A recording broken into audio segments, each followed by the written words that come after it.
இல்ல ஏதோ வெரி பேடா தோணுது. அப்படின்னா டேய் ரொம்ப பேடா இருக்கு.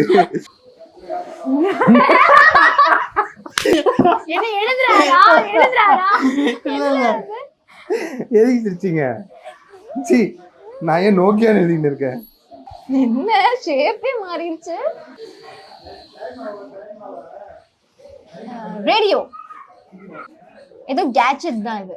ஆஹா, அந்த அளவுக்கு குறைஞ்சிட்டாரா? என்னது இது? இந்த மாதிரி வாஷிங் இல்ல, மிஷின். நீ ஒரு ஆர்டிஸ்ட் இல்ல. நல்லதா வச்சிருக்கு. ஆமா, ஆனா எனக்கு எங்கேயோ பார்த்த மாதிரி இருக்கு. என்னன்னு ஃபிளாஷ் ஆக மாட்டேங்குது. மட்டும் கண்டுபிடிக்கலன்னா கஷ்டம். Camera camera. இதோடதான் வாழ்றீங்க, சோ இல்லன்னா கஷ்டம் கண்டுபிடிக்காட்டி. சரி, கிளாஸ். நெக்ஸ்ட். நியூ போட்டுறவா? இப்ப என்ன நல்லா வரைய நான் கொஞ்சம் பெரிய பெரிய விஷயமா காட்டிட்டு இருக்கேன். ஆஹா, டிராயிங் திறமை கண்டு நான் வியந்துட்டேன், இது எப்படி வரும் அப்படின்னு. இல்ல ஏதோ வெரி பேடா தோணுது. அப்படின்னா டேய் ரொம்ப பேடா இருக்கு.